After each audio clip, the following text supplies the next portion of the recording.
नमस्कार, मैं हूं डॉक्टर चक्षु।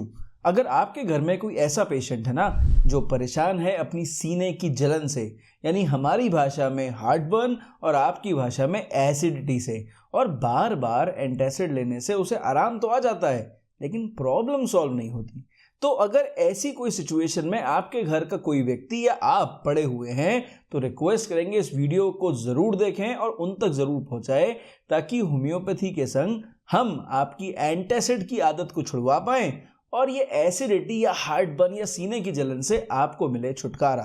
तो आप समझदार हैं, रिक्वेस्ट करेंगे आप इस वीडियो को पूरा ज़रूर देखेंगे।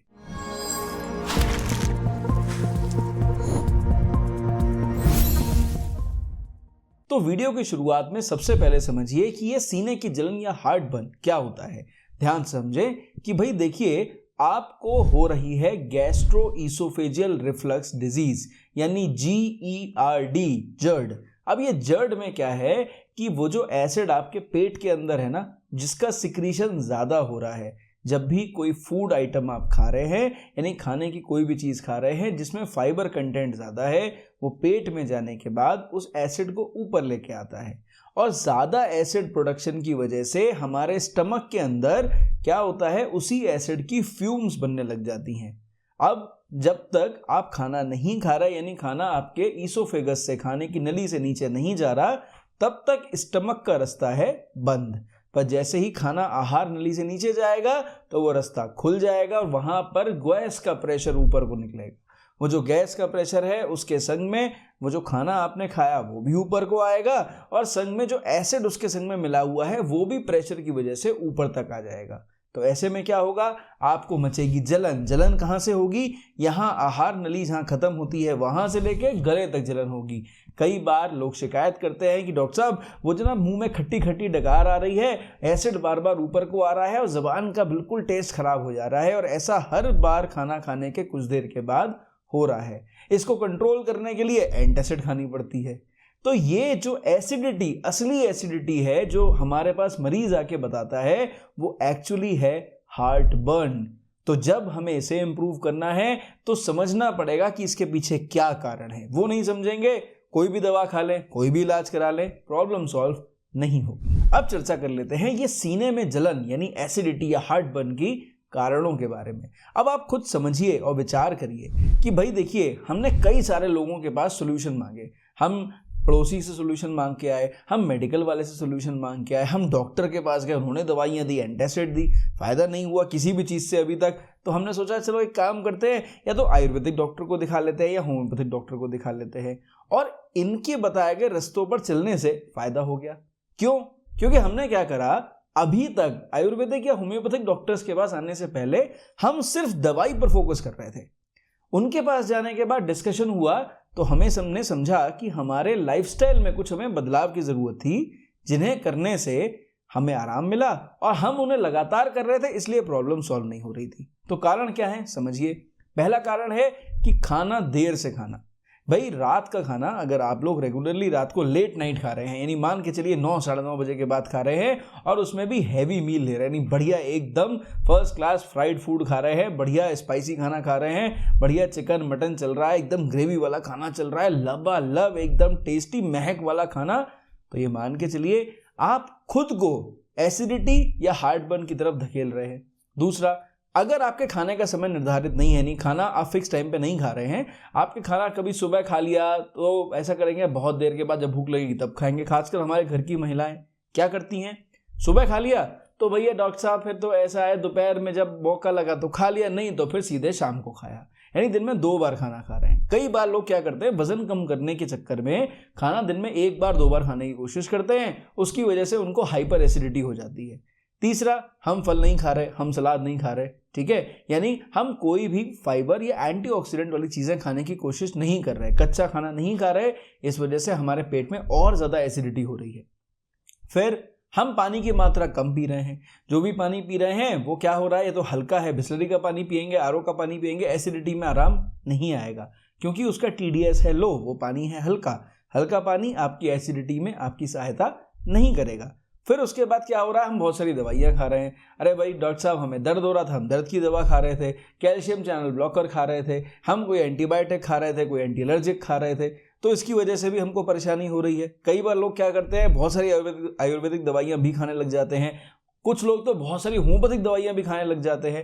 भाई दवाई जब ज्यादा मात्रा में लेंगे ना तो वो भी अपने आप में एसिडिटी का एक कारण बन सकती है। फिर आपको समझना पड़ेगा कि भाई जो हमारा लाइफस्टाइल है ना वो बहुत खराब है। हम एक्सरसाइज बिल्कुल नहीं कर रहे हैं, हम टहलने वहलने बिल्कुल नहीं जा रहे हैं। सुबह उठे, काम नहाए धोए, काम पे चले गए, वापस आए, खाया पिया, सो गए। बीच में कोई मतलब नहीं, क्या एक्सरसाइज होती है, क्या गेम होता है। लाइफस्टाइल बिल्कुल खराब कर लिया हमने अपना। और मोस्ट इंपॉर्टेंट चीज यहाँ पे क्या है कि हमारी जो आदत पड़ गई है ना ओवर ईटिंग की, आउटसाइड ईटिंग की। अरे भाई वो पिज़्ज़ा खाने का मन है कि बर्गर खाने का मन है, अरे कुछ नहीं तो चाप खाने का मन है, अरे कुछ नहीं तो बाहर का पनीर खा लेते हैं, टिक्का खा लेते हैं, ये खा लेते हैं, वो खा लेते हैं। मेन्यू ऑप्शंस बहुत सारे हैं, लेकिन हम ये नहीं देख रहे कि वो चीज़ें ही कहीं ना कहीं उनकी या तो क्वालिटी खराब है, या हम उसे ज़्यादा क्वांटिटी में खा रहे हैं, या जिस तरह से उसका प्रिपरेशन हो रहा है वो हमारी एसिडिटी की जड़ है।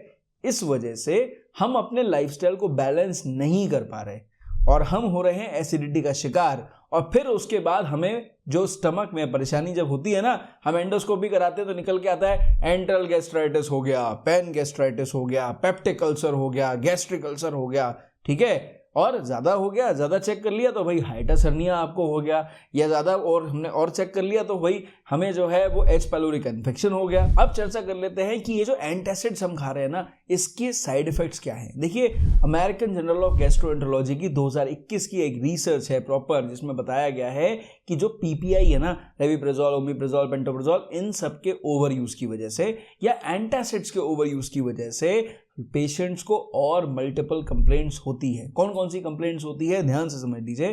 पहली कंप्लेंट हो गई रीबाउंड एसिडिटी, यानी जब तक वो एंटासिड का इफेक्ट रहता है तब तक तो एसिडिटी शांत रहती है, लेकिन उसके बाद फिर दोबारा तेजी से उठने लग जाती है। ये वैसा ही है जैसे आग जल रही हो, आपके पास फायर एक्सटिंग्विशर था, यानी आपके पास अग्निशमन यंत्र था, आपने चला दिया, थोड़ी सी आग बुझ गई पर आग फिर भी प्रज्वलित रह गई, जो धीरे धीरे एकदम करके तेजी से फैल गई।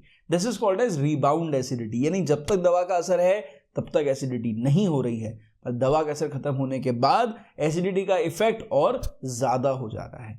दूसरा, ये क्या करती है, हमारे जो कैल्शियम एब्जॉर्प्शन है ना उसको रोक लेती है। इसकी वजह से क्या होता है कि हमारी बॉडी के अंदर ऑस्टियोपोरोसिस होने लग जाता है, हमारी हड्डियां कमजोर होने लग जाती हैं। दूसरा, ये जो मैग्नीशियम का अपटेक है ना वो बहुत ज़्यादा बढ़ जाता है, उसकी वजह से हमारी किडनी के ऊपर इसका इम्पैक्ट आने लग जाता है, मैग्नीशियम ओवरलोड हो जाता है। और मोस्ट इंपॉर्टेंटली माल एब्जॉर्प्शन, यानी हमारे शरीर में हम जो भी खा रहे हैं उसकी वजह से हमारे जो विटामिन कंटेंट्स हैं वो डाउन होने लग जाते हैं। मैंने हम लोग देखते हैं ना आजकल, हमने क्या करा, पैकेज में ब्लड टेस्ट कराया, वहां पर क्या देखा, भाई डॉक्टर साहब विटामिन B12 हमारा कम है। आजकल फैशन में हो गया है, जिसकी रिपोर्ट देखो उसका विटामिन B12 कम है। क्यों कम है? क्योंकि देखिए बहुत सारे लोग एसिडिटी से ग्रस्त हैं, बहुत सारे लोगों को गैस्ट्राइटिस हो रही है, और बार बार एंटासिड खाने की वजह से हम अपना जो बेसिकली हमारा जो एब्जॉर्प्शन ऑफ न्यूट्रिएंट्स है ना उसको हम कम करते जा रहे हैं। तो विटामिन B12 कम है, D3 कम है, कैल्शियम कम है, ठीक है, ये सब चीज़ें हमारे साथ हो रही हैं। और फिर पेट संबंधी बीमारी जो हो रही है सो अलग।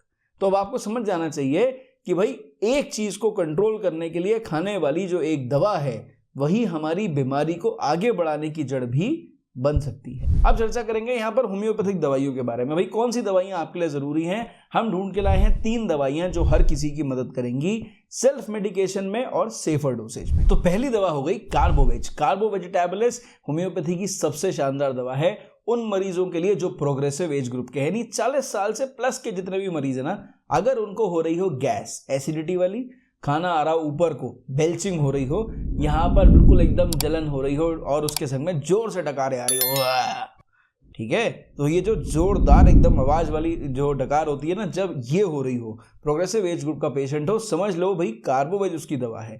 और अगर वो मरीज बार बार कंप्लेंट करे कि डॉक्टर साहब कुछ भी कर लूँ ये एसिडिटी पीछा नहीं छोड़ रही है, तो ये मान के चलो 100% कार्बोवेज देना उसके लिए बेहद जरूरी है। ऐसे पेशेंट्स को कई बार कोल्ड ड्रिंक पीने की बड़ी रिक्वायरमेंट होती है, क्योंकि वो गैस उन्हें निकल जाएगी ना, उन्हें आराम आ जाएगा, वो छाती की जलन कम हो जाएगी, ठीक है। यहाँ पर कार्बोवेज एक शानदार दवा है। कौन सी पोटेंसी में लेनी है? 200 पोटेंसी में। ऐसे पेशेंट्स को इमरजेंसी में 2 खुराक आप दे दीजिए। कार्बोवेज 200, 2 बूंद दवा 2 चम्मच पानी में डाल के, उसके आधे घंटे के बाद फिर दोबारा 2 बूंद दवा 2 चम्मच पानी में डाल के।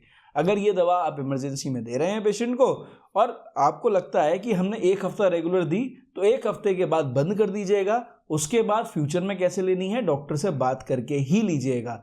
लंबे समय में ये दवा पेशेंट को फायदा करती है, लेकिन डोसेज डॉक्टर के हिसाब से सेलेक्ट हो तो, पर इमरजेंसी में इस्तेमाल करने में हमेशा रिजल्ट देती है। दूसरी दवा हो गई यहाँ पर कालियम कार्बोनिकम। देखिए काली कार्ब एक ऐसी दवा है ना, ये जो सुबह सुबह होने वाली एसिडिटी है ना, उसके संग में जब मरीज को परेशानी हो रही हो, वीकनेस हो रही हो और सुबह उठने के बाद मरीज बोले डॉक्टर साहब मैं मन नहीं करता सुबह उठने का, मैं सुबह उठता हूँ और मेरी छाती में जलन होने लग जाती है, रात का मैं कुछ भी खा लूँ, कैसा भी खा लूँ, हल्का खा लूँ, भारी खा लूँ, ये मेरी जो एसिडिटी है ना सुबह की, ये बहुत परेशान करती है। बाकी पूरे दिन मैं ठीक हूँ, पूरे दिन कुछ नहीं होता, पर ये सुबह की एसिडिटी जान ले लेती है। और शुरू में सुबह आप मान के चलो ये 1 घंटा मेरा पूरा खराब करती है और उसके संग में इतनी कमजोरी आ जाती है कि मेरा उठने का मन नहीं करता, ऑफिस जाने का मन नहीं करता, काम करने का मन नहीं करता और बार बार ये एसिडिटी परेशान कर रही है। दवा खाने के बाद भी रिजल्ट नहीं आ रहे हैं।